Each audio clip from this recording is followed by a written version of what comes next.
नमस्ते दोस्तों।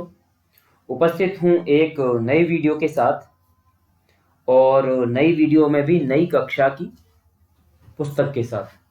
देखिए, षष्ठी कक्षा में हमने अभी तक जो पाठ थे उन पाठों में लगभग हमने सभी पाठों को पढ़ लिया है। परिशिष्ट भाग जो है, जिसमें व्याकरणात्मक भाग है, उसमें आप आकार शब्द रूपों में अकारांत और उकारांत पुल्लिंग शब्द हैं, जिसमें मैंने आपको गुरु शब्द के बारे में बताया था और अकारांत में हमने बालक शब्द के बारे में बात की ही थी। धातु रूपों में लट लकार के प्रथम पुरुष का प्रयोग इत्यादि। तो धातु रूपों में मैंने आपको बताया था, 2-3 धातुएं आप लोगों ने याद कर ली हैं। सर्वनाम पद परिचय है एक टॉपिक है, तो सर्वनाम पद परिचय इसके लिए अलग से एक वीडियो बनेगी।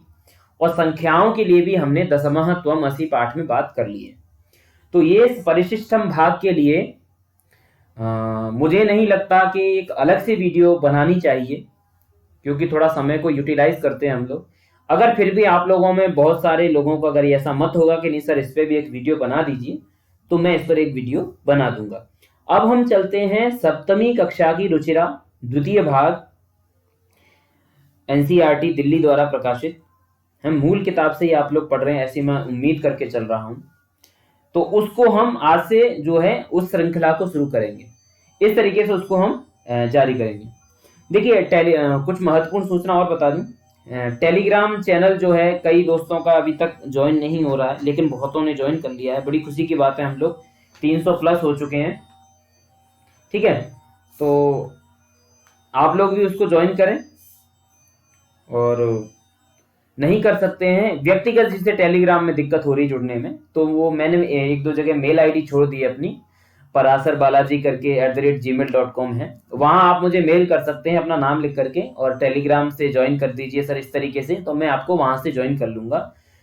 कॉन्टैक्ट नंबर शेयर करना थोड़ा सा मुश्किल हो जाएगा, आप लोग भी समझते हैं। हम लोग टेलीग्राम पर व्यक्तिगत चैट के माध्यम से भी आप लोगों की जो भी सहायता होती है कर देता हूँ, और सामूहिक चर्चा जो कि हमारे KVS TGT संस्कृत से रिलेटेड है और इस कक्षाओं से प्रश्नों से रिलेटेड चलती ही रहती है, तो वो सारी चीजें भी हैं उसमें हम लोग कर रहे हैं। और कल का एक प्रश्न था आपका जिसमें बड़े कंफ्यूजन है, और मैं आपको बता दूं मुझे भी इस प्रश्न में कंफ्यूजन था, लेकिन पिछली कुछ कक्षाओं में या पिछले कुछ प्रश्न पत्रों में ये कहीं प्रश्न आया है। ठीक है, इसलिए मेरे दिमाग में भी आया कि आप लोगों से इसकी चर्चा जरूर की जाए। फिर मेरे भी कुछ इसमें था, क्योंकि ऊट पटांग शब्द है, विग्रह, इसका हम विग्रह, ऊट पटांग शब्द है ना, ऊट पटांग, ठीक है, मैंने इसका लीजिएगा ऐसे लिखा है। इसका जो विग्रह है, अगर हम ऐसे करें, ऊट पर, ऊंट जो होता है, ऊंट पर टांग हो जिसकी, है ना, ऐसी कोई बात हो सकती है ना, कोई कार्य हो सकता है ना, ऐसी कोई जिस पर ऊंट पर टांग हो, तब हम जिसका जिसकी ये सब सेंस यहां निकलेगा, वहां हो जाएगा बहुव्रीहि समास। कौन सा समास? बहुव्रीहि समास। अगर ऐसा विग्रह, देखिए समास, बहुत सारे समास विग्रह पर आश्रित होते हैं, ठीक है, और इसमें मैं अपना ही मत नहीं, मैंने एक हिंदी की बहुत अच्छी अध्यापिका हैं, उनसे भी मैंने इस विषय में चर्चा की थी। मैं अपने मत से ही नहीं बोल रहा हूं, इसको मैंने उन्हीं से चर्चा करके आप लोगों तक पहुंचा रहा हूं। ठीक है, ये हो गया इस तरीके से, बहुव्रीहि समास हो जाएगा। और अन्य विग्रह करने पर भी तत्पुरुष भी समास यहां पर हमें देखने को मिलेगा। उसका विग्रह है ऊंट की तरह पटांग हो, जिस ऊंट की, अगर ऊंट के अनुसार पटांग कोई करे, है ना, तो जब हम कारक विभक्तियों का प्रयोग करते हैं, का, की, के, ये सब प्रयोग करते हैं, वहां तत्पुरुष होता है। संस्कृत में हम नियम जानते हैं, ऊंट के अनुसार पटांग, है ना, ऊंट की पटांग, इस तरीके से उन्होंने मुझे इस तरीके ये सजेस्ट किया था उन्होंने, दूसरा वाला मुझे तत्पुरुष समास के लिए। बहुव्रीहि बिल्कुल है। थोड़ा सा अगर इस तरीके का प्रश्न आता है तो विग्रह इसमें देख लीजिए, लेकिन आप लोगों का क्यूरियोसिटी देख करके मुझे ऐसा अच्छा लगा। ठीक है, ऊंट पर टांग हो जिसकी, इसको हम बेतुका भी कह सकते हैं। बेतुका भी जवाब आ रहा था ग्रुप में, कमेंट्स में भी आ रहा था। तो बेतुका इसलिए कह सकते हैं क्योंकि ऊंट पर टांग कोई व्यक्ति ऐसा कोई रखेगा, वो बेतुकी बातें करेगा, तो इसलिए ऊट पटांग बातें भी हम कहते हैं, ऊट पटांग काम मत करो या ऊट पटांग बातें मत करो, इस तरीके से। देखिए, ये आ जाएगा, 99.9% नहीं आएगा, है ना। लेकिन की बात है पढ़ाने वाले की, चलते फिरते उसने देख लिया लिस्ट में यही शब्द उसके दिमाग में खटक गया, तो इसलिए ये चर्चा आप लोगों से इस विषय में की गई थी। आज कोई प्रश्न नहीं है, लेकिन आज एक चर्चा है आपसे। सप्तमी कक्षा की रुचिरा पुस्तक में ही आप लोग देखेंगे, जहां से पाठ शुरू हो रहे हैं उससे पहले बाल अधिकार घोषणा पत्र करके है, ठीक है। उसमें एक पूरा एक पेज दिया गया है, तो मैं पेडागोजी के संदर्भ में भी इसको सही मानता हूँ, ठीक है, बच्चों के लिए है। और मुझे लगता है थोड़ा सा आप लोगों को भी इसको भी देख लेना चाहिए। तो इसके संदर्भ में इसका जो स्रोत क्या है, तो इसके लिए मैं आपको थोड़ा बता देता हूं। ये है बच्चों के कानूनी हक, बच्चों के कानूनी हक। और ये जो पुस्तक है बाल अधिकार संरक्षण आयोग उत्तराखंड, है ना, इसमें से ये इसका स्रोत है, जहां से मैं एक थोड़ी सी पीडीएफ मैंने ली है। और जो स्रोत है, जो जानकारी मैंने, ये आपके सामने मैं रख देता हूं इसको, क्योंकि ये पुस्तक में आया था, इसलिए मैंने सोचा मुझे आपको ये बता देनी चाहिए, एग्जाम के पॉइंट ऑफ व्यू से और आपकी जानकारी के पॉइंट ऑफ व्यू से, दोनों से ही मुझे आपको ये बता देनी चाहिए। तो बच्चों से संबंधित जो कानून है, आप पेडागोजी में भी इस टॉपिक को देखेंगे, है ना। एजेंसीज के बारे में जब हम बात करेंगे वहां पर, तो वहां पर जब शिक्षा परिप्रेक्ष्य, शैक्षिक परिप्रेक्ष्य में कुछ एनईपी वगैरह वहां पे सारी जो लास्ट वाली यूनिट में आए हैं, वहां ये संदर्भ जा सकते हैं, है ना। बच्चों से संबंधित कानून वाले संदर्भ वहां पर प्रयोग में लाए जा सकते हैं। तो देखिए आईपीसी, आईपीसी सभी जानते हैं, इंडियन पिनल कोड, ये 1860 भारतीय दंड संहिता है, ठीक है। इसके अंतर्गत भी बच्चों के संबंधित कानून है। दूसरा है चाइल्ड मैरिज अबोलिशन एक्ट, जो बाल विवाह उन्मूलन कानून है 1929 में, इसको शारदा एक्ट इस तरीके से भी कहते हैं। एक है suppression of immoral traffic in women and girls act, Sita, है ना। और आईपीटीए 1986, एसआईटीए 1956 और आईपीटीए 1986, है ना। और 2006 में फिर कानून में संशोधन भी हुआ था, ठीक है। तो ये इसको भी आप थोड़ा सा देख लेंगे, है ना, क्योंकि मुझे लगता है ये आपको देखना चाहिए, है ना। कुछ ज्यादा नहीं है, 7-8-9 ही कानून है, यहाँ पर थोड़ी सी नजर घुमा लेंगे इन पे भी। 1960 में उपेक्षित, आपराधिक और प्रभावित 3 तरह के बच्चों के लिए, समावेशी शिक्षा में भी आ सकते हैं ये, या विशेष आवश्यकता वाले बच्चों में भी, क्या उनके लिए कानूनी प्रक्रिया, ये सारी चीजें हैं उसमें, जिसे कुछ प्रदेशों में मॉडल के रूप में लागू किया गया। तब जुवेनाइल कोड तो था, पर बच्चों की उम्र का निर्धारण नहीं किया गया था, तो 1960 में ये। एक है bonded labour system abolition act, यानी कि बंधुआ मजदूरी उन्मूलन कानून 1976, 1976 की बात है। तो ये कब लागू हुआ, ठीक है, ये इसमें देख लेंगे। इसके बाद है चाइल्ड लेबर, बाल श्रम प्रतिबंध एक नियमन कानून भी है ना, इसका 1986, इसको भी देख लेंगे, ठीक है। 1985 में संयुक्त राष्ट्र बीजिंग में मीटिंग हुई होगी, नियमों के अगले ही वर्ष 1986 में जुवेनाइल जस्टिस एक्ट को पूरे भारत में लागू किया गया। तो जुवेनाइल जस्टिस एक्ट 1986 में लागू किया गया, ठीक है। 1989 को संयुक्त राष्ट्र घोषणा पत्र जारी हुआ। 3 वर्ष बाद 1992 में भारत ने यूएनसीआरसी यानी कि संयुक्त राष्ट्र बाल अधिकार प्रपत्र पर हस्ताक्षर किए। तो देखो 1989 में इसने जारी किया, और भारत ने कब किए, 1992 में, 1992, ये याद रखिएगा बस, ठीक है। और बच्चों को मेरी संपत्ति की बजाय स्वतंत्र अस्तित्व के रूप में स्वीकारने के लिए संशोधन उसमें हुए, ये बात जान रखिए। और 9वें नंबर का इसमें है, ये मैं आपको पीडीएफ दे दूंगा, अगर आपको चाहिए होगी तो ये आप देख सकते हैं। वर्ष 2000 में juvenile justice care and protection of children act बना, जिसे 2006 में संशोधित हुआ, ठीक है। और इनके बारे में और ज्यादा जानकारी आपको चाहिए तो इनको आप गूगल करेंगे तो सबके बारे में अच्छी अच्छी जानकारी आपको मिल जाएंगी। लेकिन यहाँ पर जो बेसिक सी चीजें हैं उनके नाम मैं आपको यहाँ पर बता दिए। पीसीएसडी 2012 यानी कि बाल यौन शोषण संरक्षण अधिनियम 2012 में लागू हुआ, ठीक है। यौन शोषण, बच्चों का जो भी सेक्सुअल हिरासमेंट वगैरह करते हैं उनके लिए पनिश करने के लिए क्या क्या प्रावधान है उसमें दिए गए। अब आप देखेंगे रुचिरा में पाठ शुरू होने से पहले ही एक पेज दिया गया है, उसमें विकास से संबंधित, उनकी देखभाल और सुरक्षा से संबंधित ये सारी चीजें उसमें दी गई हैं। तो मैंने सोचा इसके बारे में आपसे चर्चा कर ली जाए। तो बच्चों से संबंधित कानून है ये 10 कानून जो मुख्य लगे मुझे, मैंने यहाँ पे दे दिए हैं। आपको आवश्यक होगा तो पीडीएफ के रूप में दे दूंगा। ये जो विस्तृत, अगर आपको आपके पास समय है और आपको जानना है अगर और भी पाठ्यक्रम, तो एक पुस्तक है ये बच्चों के कानूनी हक करके, ठीक है, उत्तराखंड बाल अधिकार संरक्षण आयोग उत्तराखंड द्वारा ये जो है पब्लिश की गई है, उनकी ही किताब है। तो इसमें आप विस्तृत रूप में इसको पढ़ सकते हैं और भी कानूनी अधिकारों के बारे में, बच्चों के बारे में जान सकते हैं। तो ये आज का हमारा प्रश्न के रूप में ही मानिए इसको आप 10 एक्ट हैं, इनको 10 को एक्ट को देख लीजिए, याद कर लीजिए संभव है तो, लेकिन समझ तो जरूर लीजिए, क्योंकि ये फैक्ट थोड़े याद हो जाते हैं तो आसान रहता है। एक ना एक क्वेश्चन फैक्चुअल आता है, सन वगैरह पूछ लेता है, कौन सा कानून कब लागू हुआ, समावेशी शिक्षा के लिए क्या क्या कानून है ना, दिव्यांगों के लिए क्या क्या कानून है, कब लागू हुए, 2016 वगैरह, उसमें सब चीजें हैं, ठीक है। तो ये भी आपको देख लेनी है। चलिए, तो अब हम लोग चलते हैं अपने करेंट जो हमारा जो चल रहा था पाठ, उस पर चलते हैं। तो प्रथम जो पाठ है आपका 7वीं कक्षा का, सुभाषितानि, प्रथमः पाठः अस्ति सुभाषितानि। अब सुभाषितानि में ये जो सुभाषितानि है, सुभाषितानि में हम देखेंगे कि किस तरीके से हमें जो है एक सुभाषितानि के रूप में आप लोग पढ़ चुके हैं पाठ, है ना। और सुभाषितानि देख लीजिए, सुभाषितम शब्द का थोड़ा सा अर्थ समझ लेते हैं क्या है। सुभाषितम, सुंदरम, सु से हम सुंदरम ले सकते हैं, उत्तमम शोभनम ले सकते हैं, और भाषितम से वचनम या विचारः ले सकते हैं। तो शोभनम वचनम, सुंदरम वचनम, उत्तमम वचनम, है ना। इस तरीके से हम इसको, सुभाषितम शब्द का क्या हुआ, गुड सेइंग्स, है ना, सुंदरम वचनम, ये इस तरीके से इसको प्रयोग कर सकते हैं। अच्छा, थोड़ा सा इसको हम ब्लैक भी चलेगा, तो ब्लैक स्लाइड है तो इसमें हम थोड़ा सा लाइट कलर चूज कर लेते हैं।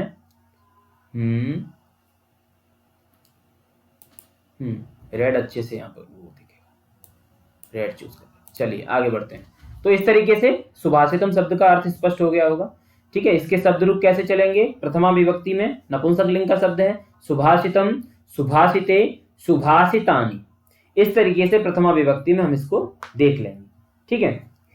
अब हम जो है ना पाठों को श्लोकात्मक ढंग से पढ़ रहे हैं। तो श्लोक में देखो दोस्तों, श्लोक में आप लोग जानते हो अन्वय की आवश्यकता पड़ती है, ठीक है। अन्वय की आवश्यकता क्यों पड़ती है, चलो देख लेते हैं एक बार अन्वय की क्यों आवश्यकता पड़ती है। देखिए, श्लोके पदानि इतस्ततः भवन्ति, जानते हैं आप, श्लोकार्थः सरलः न भवति, श्लोकस्य अर्थज्ञानाय, अन्वय की आवश्यकता क्यों है, अर्थज्ञानाय पदानां पुनः व्यवस्थापनम कुर्मः, है ना, उनकी पुनः व्यवस्था करनी है, हमें एक क्रम में रखना है। तदा वाक्यम सरलम भवति, एवं पदानां क्रमशः व्यवस्थापनम अन्वयः इति उच्यते।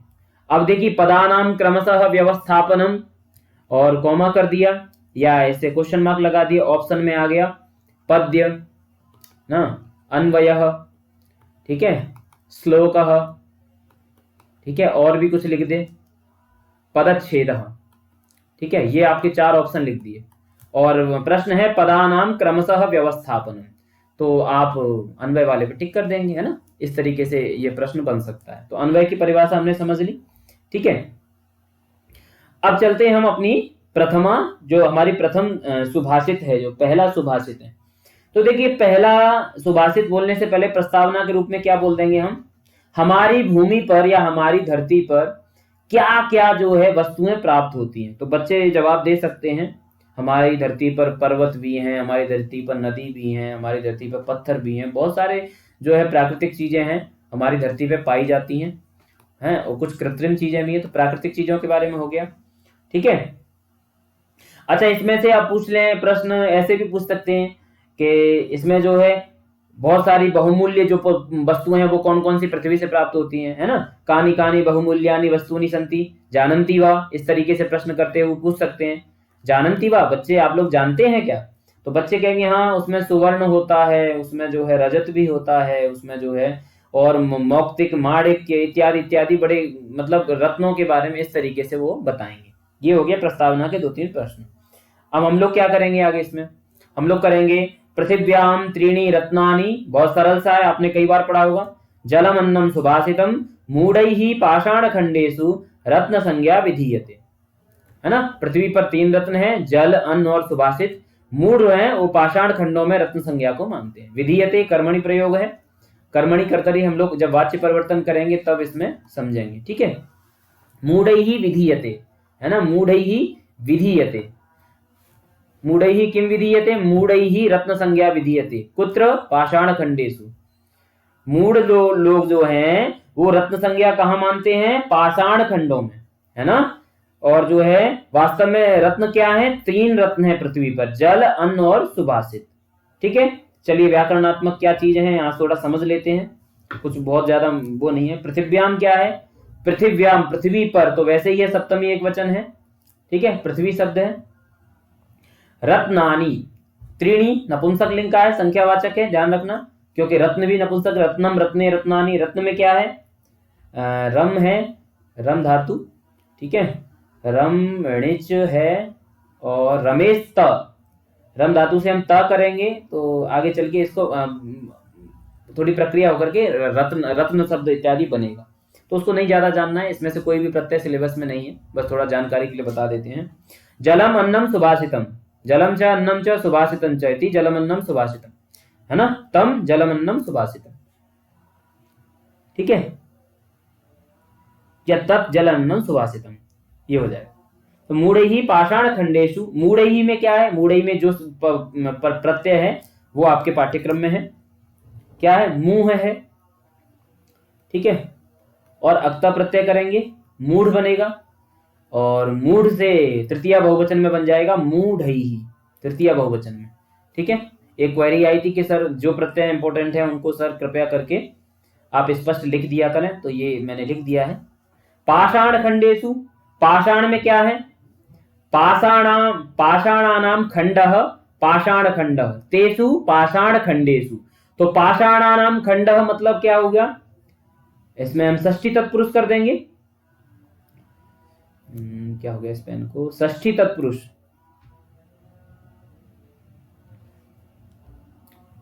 षष्ठी तत्पुरुष हो जाएगा इसमें, और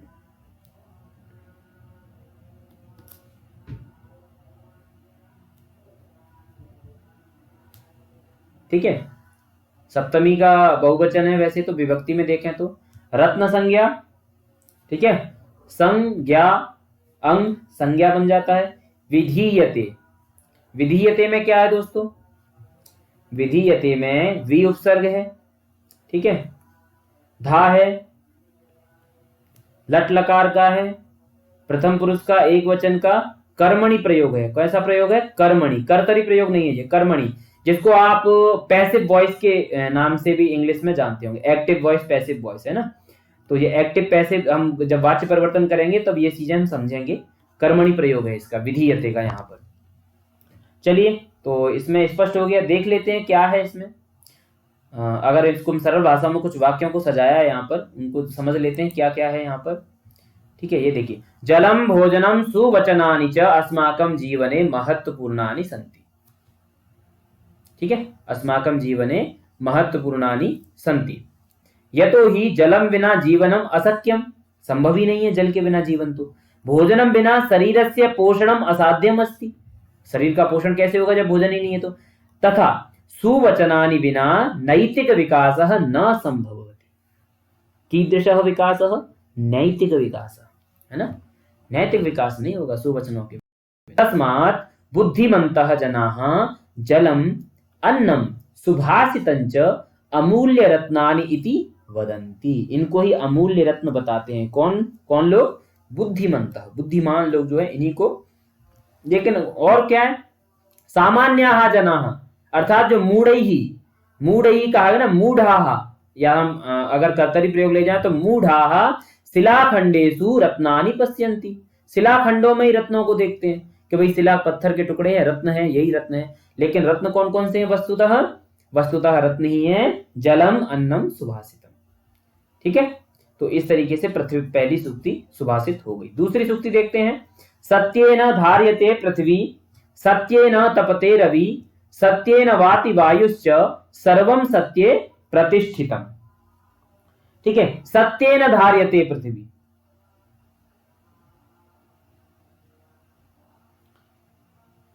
सत्ययत, सत्य बनता है, व्याकरणात्मक देख के भावात्मक देख लेते हैं। सत्ययत तृतीया का एक वचन है, ठीक है, धार्यते ध्री है, ठीक है, ध्री है, धातु का बता देते हैं यहाँ पे। पृथ्वी शब्द है, सत्येन हो गया तपते, है ना, तप संतापे। रवि ही, सत्येन हो गया वाति, वागतौ, वागतौ ही हो गया यहाँ पे, वागतौ। वायु है ना, उ प्रत्यय से वायु बनता है। सर्वम सत्ये प्रतिष्ठितम, है ना, प्रतिष्ठितम अर्थात सर्वम, सब कुछ, सत्य सप्तमी एक वचन है, प्रतिष्ठितम अर्थात प्रतिष्ठा युक्त, जो जब कोई चीज प्रतिष्ठा से युक्त हो जाती तो उसे कहते हैं प्रतिष्ठितम, प्रतिष्ठा युक्तम, ऐसा बोलते हैं इसको हम, ठीक है। और प्रतिष्ठा से युक्त या उसी में सब प्रतिष्ठित है, ऐसा हम बोल देंगे ना। तो यहाँ पर और क्या है जानने लायक, चलिए भावबोध की तरफ चलते हैं। भावबोध देख लेते हैं, क्या है इसका तात्पर्य, क्या क्या है। पृथिव्याम बहवः व्यवहाराः भवन्ति, है ना, बहवः व्यवहार, बहुत सरल से सेंटेंस है, सरल से वाक्य दोस्तों, ठीक है। बुद्धिमान लोग होंगे आप लोगों से, थोड़ा वैयाकरणी होंगे, उनको तो ज्यादा दिक्कतें नहीं होगी। दिक्कतें जिनको हो रही हैं वो जो मध्यम है और जो थोड़ा सा नीचे हैं, उनको वहां दिक्कतें हो रही हैं, जिनको सेंटेंस बनाने में प्रॉब्लम है। तो दोनों चीजों को फोकस करिए दोस्तों। सत्येन, सत्यस्य कारणेन व्यवहारः सुगमः भवति, है ना। सत्येन, अब मैं थोड़ा सा हिंदी कम प्रयोग करता हूं, संस्कृत के वाक्यों को ही पढ़ता हूं, तो थोड़ा सा आपका दिमाग बैठेगा। यदि सत्यम नास्ति तर्हि पृथिव्याम अनाचारः भवति, अनाचारः। सर्वम अव्यवस्थितम भवति, सर्वम अव्यवस्थितम, व्यवस्थितम न अव्यवस्थितम। सत्येन एव पृथिव्याः सुस्थितिः भवति, सुस्थितिः। पृथिवी सर्वेषां रक्षणं पोषणं च करोति। ऋषयः वदन्ति यत् पृथ्वी सत्येन धृता अस्ति। पृथ्वी किससे जो है, किसके द्वारा धारण करती है, सत्य के द्वारा, है ना। इस तरीके से इसको हम समझते हैं। इस श्लोक का तात्पर्य और क्या क्या है, इसमें जो है सत्य का महत्व का निरूपण किया गया है, ठीक है। सत्येन भूमि धृता अस्ति, सत्येन सूर्यः तपते, वायु भी सत्यस्य आधारेण एव संचरति, है ना। सत्य है कि वायु ही संचरण करती है, तभी तो हम लोगों में ऑक्सीजन वगैरह है, प्राण वायु है, ठीक है। वायु सत्येन एव संचरति आधारेण, जगति विद्यमानं सर्वं सत्ये प्रतिष्ठितम अस्ति। सत्यमेव सर्वेषां आधारमूलं शक्तिमूलं च भवति। सत्य ही सभी का आधार का मूल है, शक्तियों का मूल क्या है, सत्य ही होता है, ठीक है। मुझे लगता है ये बहुत अच्छे से स्पष्ट हो गया होगा। अब इसमें और बताने लायक कोई ऐसी चीज नहीं बची। चलते हैं, आगे बढ़ते हैं। अच्छा, एक वाक्य और रह गया था इसमें। अतः अस्माभिः सर्वदा सत्यस्य पालनं करणीयम्, अस्माभिः करणीयम्, अस्माभिः करणीयम्, ध्यान रखना, इसको मैं बाद में बताऊंगा जब ये प्रत्यय आएगा, है ना। चलिए आगे बढ़ते हैं। अगला हमारा श्लोक है,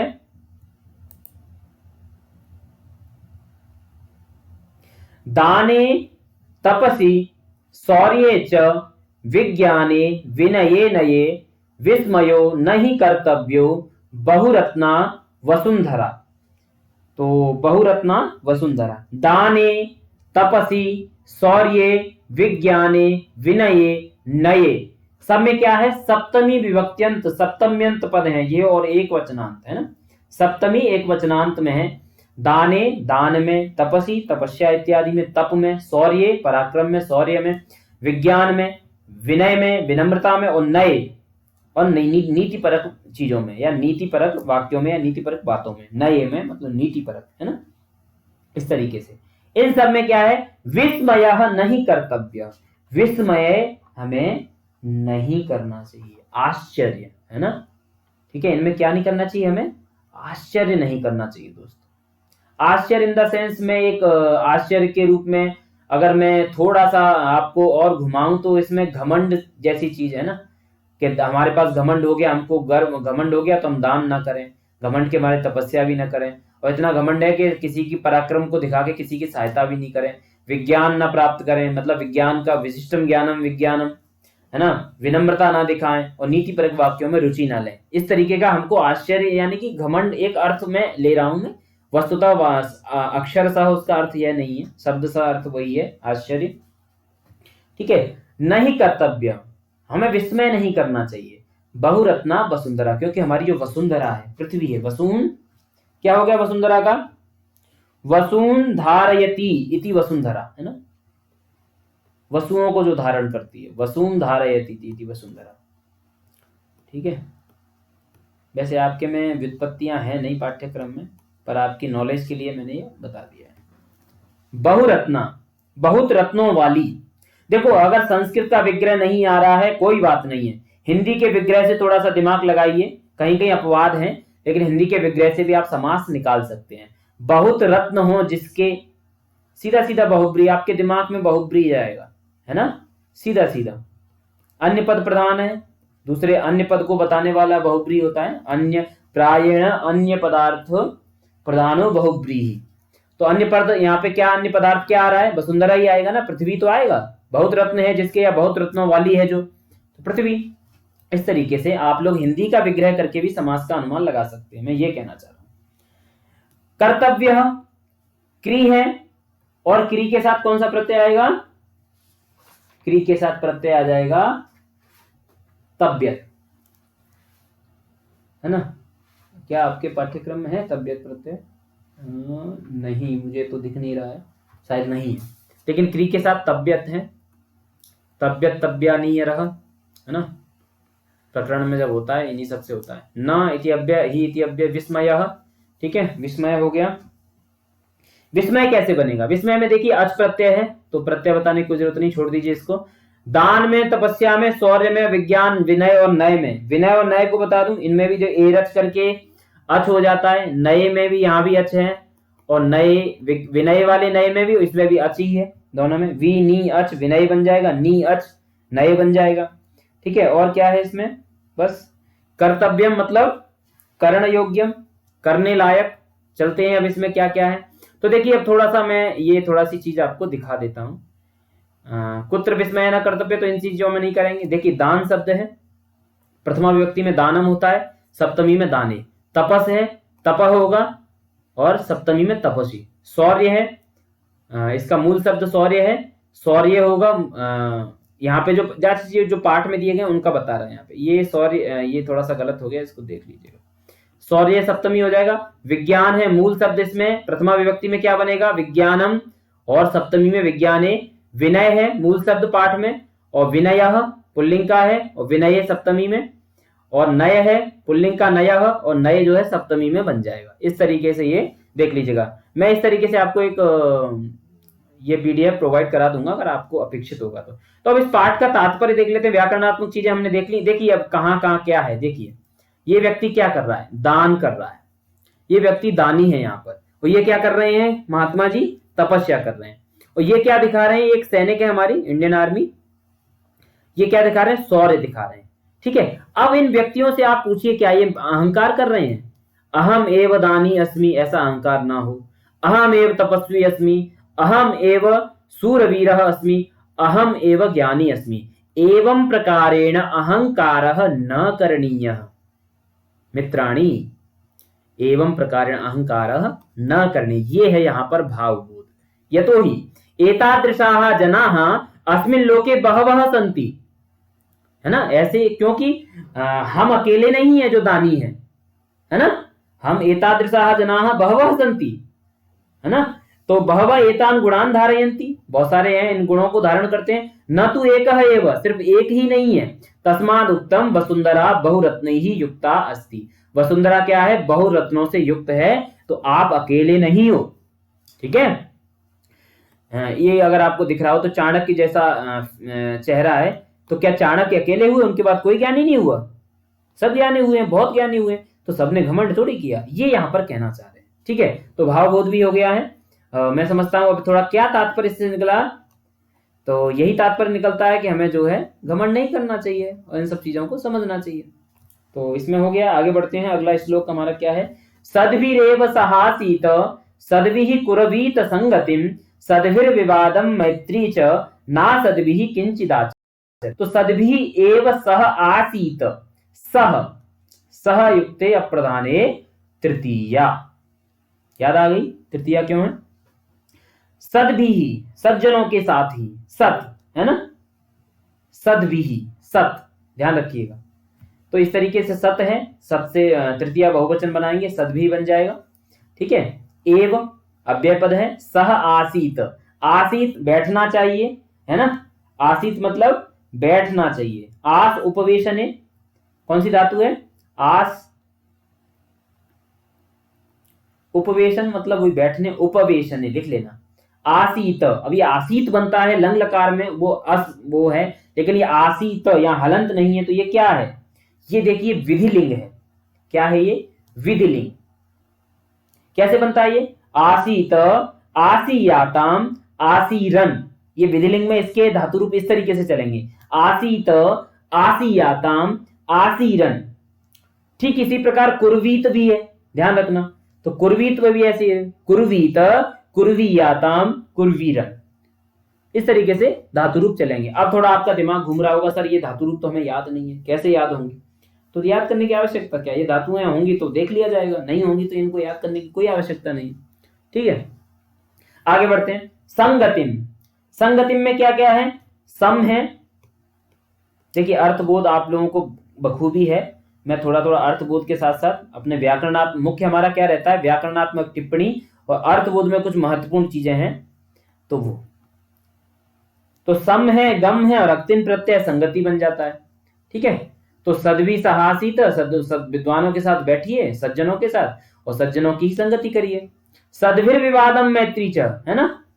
विवादम, विरुद्धो वादः विवादः, क्या होगी उत्पत्ति इसकी? विरुद्धो वादः विवादः, तम विवादम मैत्री, मैत्री का क्या होगा?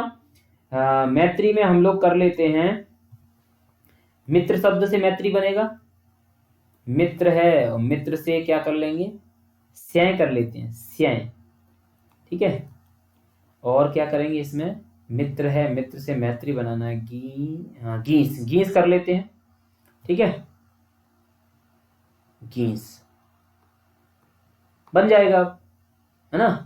वृद्धि होकर के ये यहाँ पे ये चला जाएगा, चौणिति वगैरह वो सूत्र प्रक्रिया होकर के यहाँ पे ये इधर गांव सा चलाएगा, मैत्री बन जाएगा। ठीक है, तो गीस है मुख्य, आपको क्या जानना है यहाँ पर? गीस है।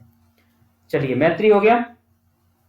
ना असद भी, है ना, दीर्घ संधि है, ना असद भी, ना असद भी किंचित आचरित, है ना? असद भी मतलब जो असज्जन है, मतलब दुर्जन है, उनका कुछ भी आचरण हमें नहीं करना चाहिए। ठीक है, यही यहां पर कहना चाह रहे हैं, असद भी ना किंचित आचरित, उनको आचरण नहीं करना चाहिए। ठीक है, देख लेते हैं क्या है इसका भाव, भाव भी समझ लेते हैं, भाव समझने जरूर। दोस्तों ये सरल सरल वाक्य हैं, थोड़ा सा इनको गौर करिएगा, आप लोगों के लिए सारी मेहनत है, तो इनको गौर करेंगे तो बड़ा मेहनत सफल परिश्रम फल लाएगा। ये भी बात सच है कि आप लोग 300 प्लस हो चुके हैं, आप लोगों का एक परिवार से जुड़ना बड़ी अच्छी बात है। लेकिन दोस्तों जो पढ़ेगा, जो करेगा, सिलेक्शन उसका होगा। मैं मानता हूं इतनी वैकेंसी नहीं है जितने लोग हैं, ये तो हमारा समूह है, ऐसे यानी कितने समूह होंगे जहां लोग जुड़े हैं। लेकिन ये बात आप जान लीजिए, जो मेहनत करेगा, जब मैंने भी परीक्षा दी थी तो उस समय भी हजारों की संख्या में लोग थे, लेकिन जिस सिलेक्शन उसी का होगा जो मेहनत करेगा। तो यहां देख लेते हैं, साधु जनई ही यानी कि सज्जनई ही सह सर्वदा भवितव्यम, कहने का मतलब है सज्जनों के साथ जो कुछ करना है सज्जनों के साथ करो। ऐसा क्यों?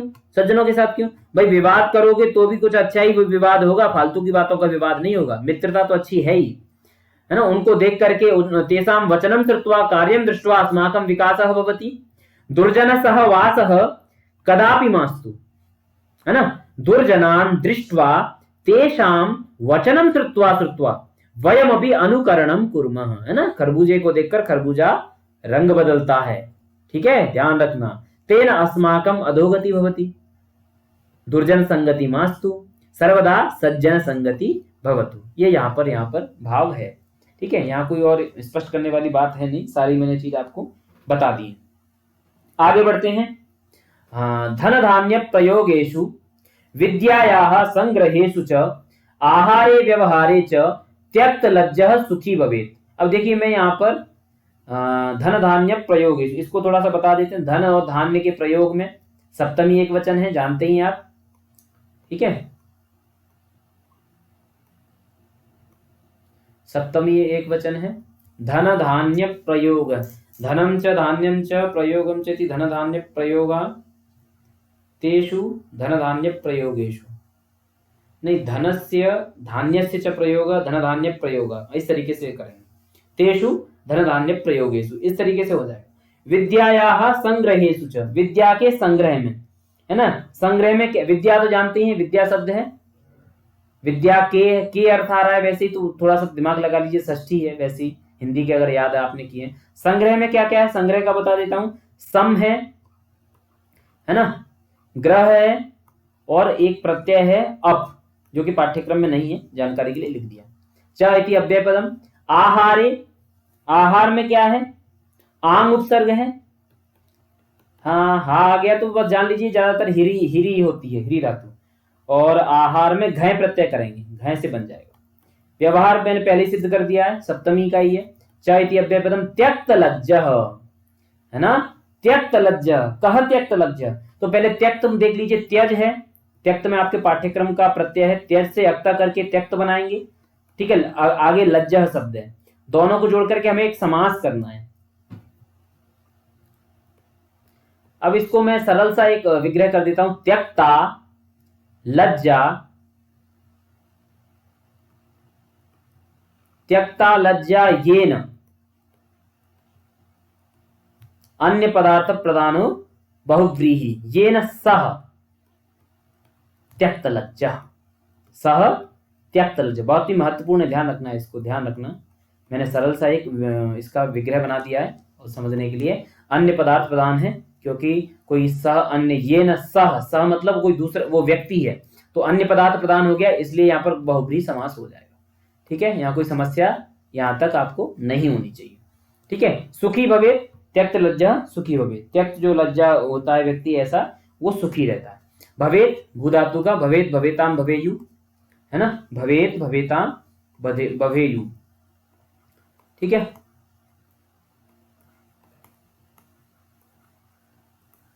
विधि निमंत्रणामंत्रणाधीष्ट संप्रश्न प्रार्थनेषु लिंग, विधि लिंग, भवेत भवेताम भवेयु। तो ये हो गया, आगे बढ़ते हैं। अब इसमें और क्या भाव है, देखिए तात्पर्य इसका थोड़ा समझ लेते हैं। वाक्य बने हैं सरल, तो देख ही लेते हैं। धनस्य संपत्तेः च प्रयोगेषु ज्ञानस्य संग्रहे भोजन संदर्भे, आहारे भी लिखा है, ध्यान रखना, और व्यवहारे भी लिखा है। अन्यै जनैः साकम आचरणे च, व्यवहारे अर्थात व्यवहारे। आहार में जिसने करी शर्म उसके फूटे कर्म ये कहावत गांव में बोली जाती है। तो भोजन में कभी भी शर्म नहीं करनी चाहिए दोस्तों, क्योंकि यही एक ऐसी चीज है जिसके बिना हम रह नहीं सकते। बाकी सारी चीजें जिनके अल्टरनेट होते हैं, पर भोजन का कोई अल्टरनेट नहीं है। अब भविष्य में विज्ञान ला दे, या अभी तक ला चुकी है कुछ कुछ, लेकिन वो चीजों को आपको बॉडी को देनी ही पड़ती है। एतेषु स्थानेषु यह संकोच रहितः अस्ति तस्य जीवनम सुगमम भवति। इन स्थानों पर जो भी संकोच रहित रहेगा उसका जीवन बड़ा सुगम हो जाएगा। बस ये इसमें कहना चाह रहे हैं। आगे बढ़ते हैं। क्षमा वसी कृतिर्लोके क्षमया किम न साध्यते, शांति खड्गः करे यस्य किम करिष्यति दुर्जनः। शांति खड्गः, है ना, क्षमावसी कृतिर्लोके, क्षमावसी, है ना, क्षमा शब्द है, ये हमने देख लिया है पिछली कक्षा में। वस है, क्री अक्तिन करके वसीकृति बनाएंगे, है ना, वस क्री कृति बना लेंगे अक्तिन करके, ठीक है, वसीकृति बनाएंगे। लोके लोक में, संसार में। क्षमया किम न साध्यते, क्षमा के द्वारा क्या नहीं प्राप्त किया जा सकता, है ना। साध्यते मतलब प्राप्त नहीं किया जा सकता, या किस चीज को साधा नहीं जा सकता, यानी कि प्राप्त नहीं किया जा सकता। किम न साध्यते, है ना। शांति खड्गः करे यस्य, शांति कैसे बनेगा, साम या हाँ, ठीक है, शांति में अक्तिन प्रत्यय, ठीक है। खड्गः, शांति रूपी जो खड्ग है वो करे यस्य, यस्य करे अस्ति, तस्य दुर्जनः किम करिष्यति, उसका दुर्जन व्यक्ति क्या कर सकता है ना। दुष्टः जनः दुर्जनः, दुष्टः जनः दुर्जनः, कुगति प्रादयः, ठीक है, कुगति प्रादयः, प्रादि तत्पुरुष, प्रादि तत्पुरुष, ठीक है। तो ये मैंने सूत्र के साथ आपको समास भी बता दिया। दुष्टः जनः दुर्जनः, ध्यान रखेंगे, ठीक है। तो ये चीज हो गई। किम करिष्यति, क्री लिट लकार का है, ध्यान रखना, करिष्यति बनता है। तो इस प्रकार से अब इसका थोड़ा भाव समझ लेते हैं। तात्पर्य के रूप में यहाँ पे कुछ वाक्य दे दिए हैं, इनको आप देख लीजिए एक बार। थोड़ा सा सिस्टम हैंग कर रहा है तो समस्या आ रही है। हाँ, क्षमा इति गुणेन सर्वेषां जनानां वशीकरणं कर्तुम शक्यते। अच्छा, अभी हमने वशीकृति बनाया था। वशीकृति हमने देखा, इसमें क्री ती अक्तिन प्रत्यय जोड़ करके वशी बनाया। अब कृति तो बन गया क्री से, करणम बनाने के लिए क्या करना होगा? क्री से हम क्या करें जो करणम बन जाएगा?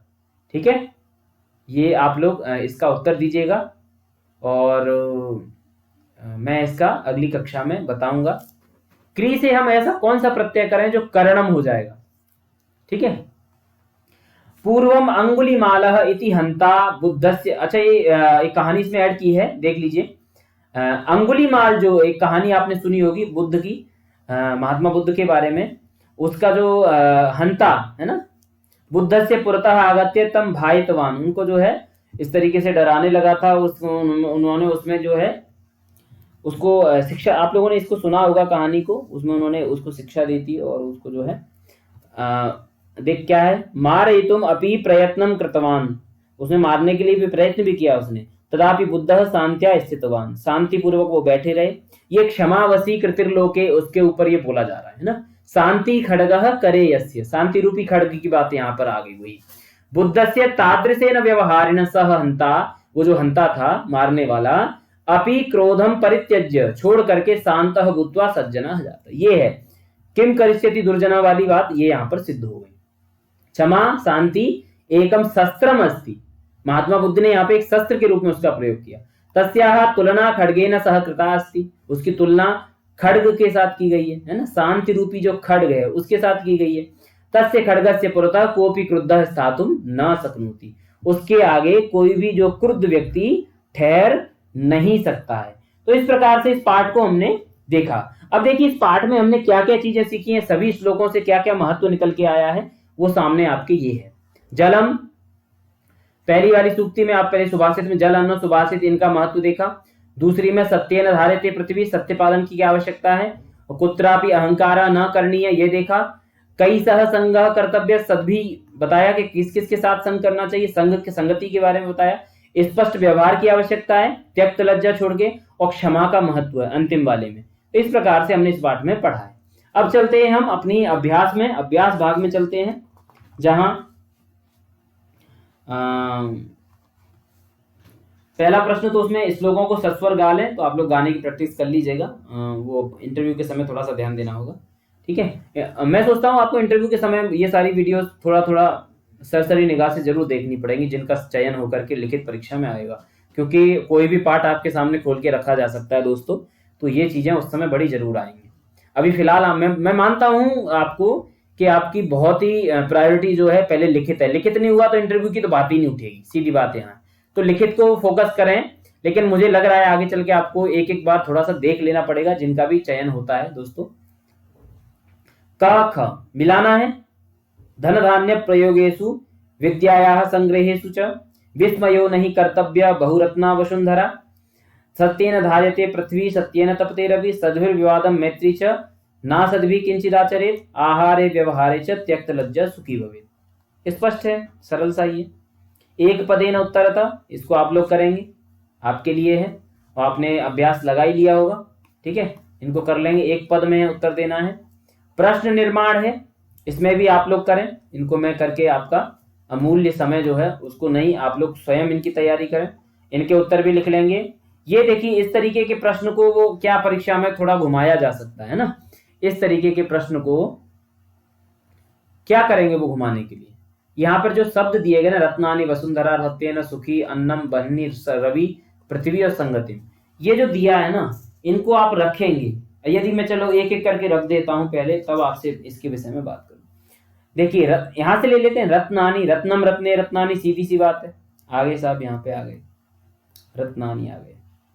वसुंधरा है ना, सीधी सीधी बात है, वसुंधरा को यहां ले आएंगे हम स्त्रीलिंग में।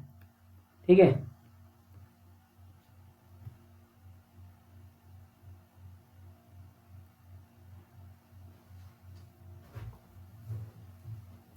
ठीक है, वसुंधरा आ गया। हाँ, तो पुल्लिंग के शब्द हैं, पुल्लिंग वाले शब्दों को चलो पहले ले लेते हैं।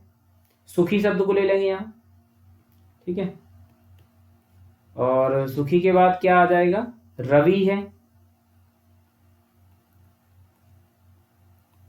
तो इस तरीके से इसको हम सेट कर लेंगे, है ना। पृथ्वी है, इसको यहां ले लेंगे, ठीक है।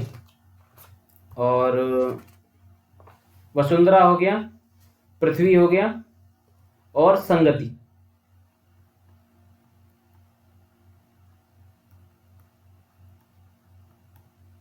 इसको इस तरीके से लेके आएंगे, ठीक है।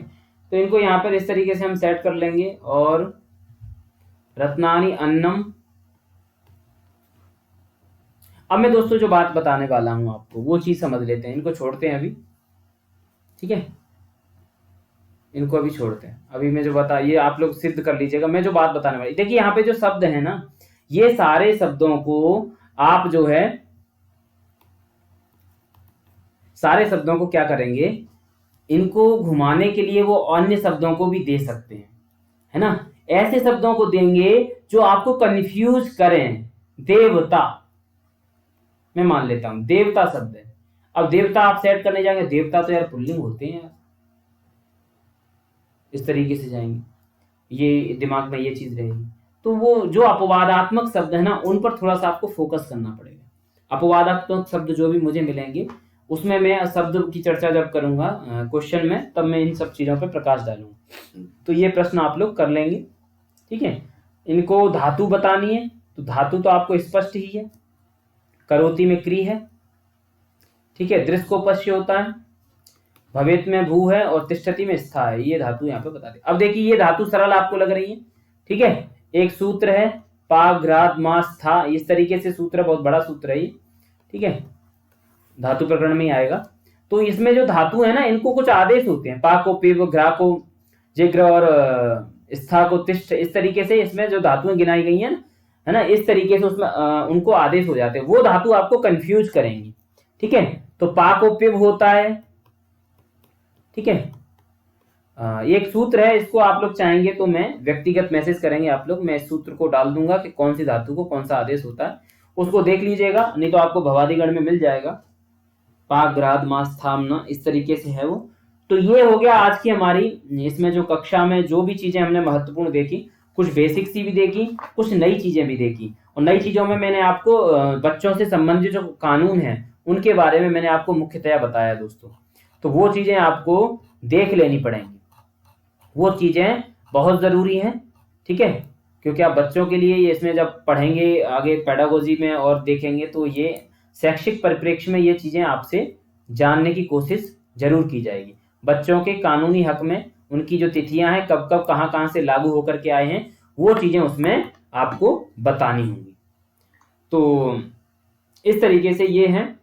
और अन्य मैं आपको बात बता दूं, समूह में बहुत अच्छी अच्छी चर्चाएं मुझे देखने को मिलती हैं, और जो कि चलती रहनी चाहिए, ठीक है। आज की कक्षा का विलंब का कुछ कारण है, आपको कक्षाएं मिलती रहेंगी। और मुझे लगता है कि आप लोगों को ऐसा लग रहा है कि हमें सर ये जो है 9th और 10th वाली जल्दी कर लेनी चाहिए।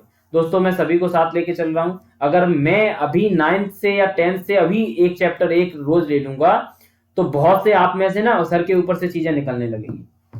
तो मैं सोच रहा हूँ ये थोड़ी सी बेसिक चीजों की एक भूमिका बनाता चलूं, और उस तरीके से उसको 9th को भी मैं लूं, सरल सरल चीजों को लेते हुए, फिर उनमें भी आपकी अच्छी भूमिका बनाऊं, है ना। शास्त्र ज्ञान होना उसका जरूरी है, तभी वो जो है प्रश्न वहां से बनते हैं, ठीक है।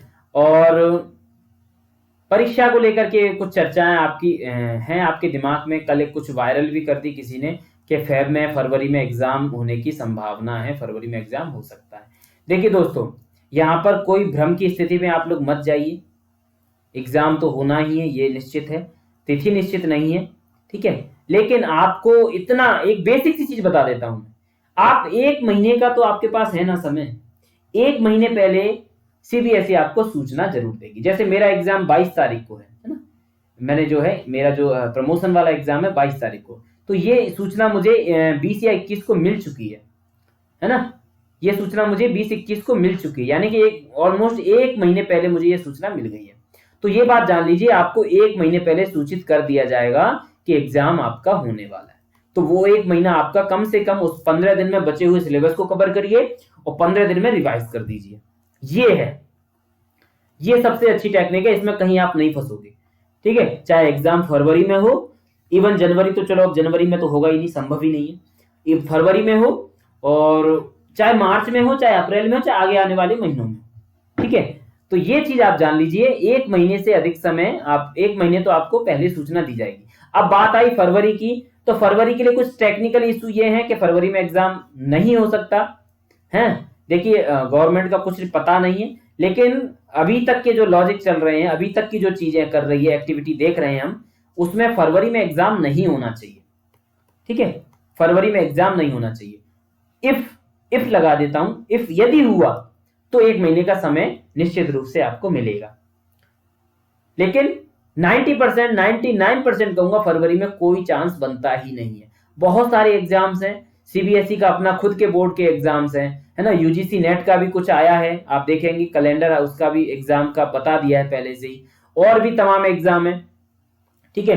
तो उन सब में थोड़ी सी व्यस्तता है, और जब सीबीटी मोड पे ही सारे एग्जाम होने हैं, तो सीबीटी मोड के लिए भी हमें कई सिस्टम, कई चीजें लेनी पड़ती हैं। वो आप जानते ही हैं, लगभग 13,000 के आसपास वैकेंसीज हैं, टीचिंग, नॉन टीचिंग।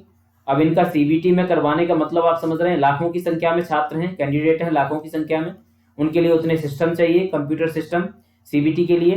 तो उतने सिस्टम अभी समर्थ नहीं है कि एक दिन में 1 करोड़ लोगों का सीबीटी करवा सकें। अभी भारत सरकार इतनी समर्थ नहीं है, या 1 करोड़ तो नहीं आएंगे, लेकिन फिर भी 20 लाख 25 लाख लोगों का एक दिन में करवाना, अभी तो समर्थता उतनी नहीं है। तो इस तरीके से भी चीजों को थोड़ा समझिए। समय आपको पूरा मिलेगा, जहां तक मैं समझता हूं काफी समय मिलेगा, और थोड़ी सा इसी तरीके से हम लोग आगे बढ़ते रहेंगे। आपकी जो भी क्वेरीज हैं ग्रुप में या फिर व्यक्तिगत मैसेज के माध्यम से आप पूछ सकते हैं। मेल आईडी अगर टेलीग्राम से अभी तक नहीं जुड़े, ओनली फॉर टेलीग्राम में यहाँ पर आपको शेयर कर रहा हूँ। टेलीग्राम से जुड़ने के लिए, अगर आपने यहाँ तक वीडियो देखी है पूरी, तो ये टेलीग्राम के लिए आप इस मेल आईडी पर मेल कर दीजिए अपना नाम लिख के, ठीक है। प्लीज ज्वाइन इस टेलीग्राम ग्रुप, इस तरीके से parasarbalaji@, और gmail.com, ठीक है। इस तरीके से ये मेल आईडी है मेरी, इस पर आप लोग मेल कर सकते हैं, और मेल करके मैं आपको यहां से टेलीग्राम में डायरेक्ट ज्वाइन करवा दूंगा, ठीक है, ओनली फॉर टेलीग्राम। बाकी हम लोग ग्रुप टेलीग्राम पर बात करते ही हैं, कोई भी व्यक्तिगत इशू रहता है केवीएस से संबंधित, उस पर हम लोग चर्चाएं करते रहते हैं। और दोस्तों लास्ट, पढ़ाई करिए, पढ़ाई करेंगे तो अच्छा रहेगा, ठीक है, पढ़ाई करेंगे तो अच्छा रहेगा। नहीं, ये चेहरा आपका ऐसा भी हो सकता है, तो पढ़ाई करिए दोस्तों, पढ़ाई करना बहुत जरूरी है। इन हंसते खेलते बच्चों को आप लोगों की बहुत जरूरत है। आप में जो कर्मनिष्ठ हैं, निष्ठावान हैं, उनकी बहुत जरूरत है इनको, और संस्कृत को आपकी जरूरत है ना। आप जैसे निष्ठावान शिक्षकों को शिक्षकों के लिए संस्कृत बड़ी आवश्यक, संस्कृत के लिए ऐसे शिक्षकों की बड़ी आवश्यकता है निष्ठावान के लिए। तो आप लोग मेहनत करिए, और इसी के साथ आज की कक्षा को हम लोग खत्म करते हैं। बहुत बहुत धन्यवाद।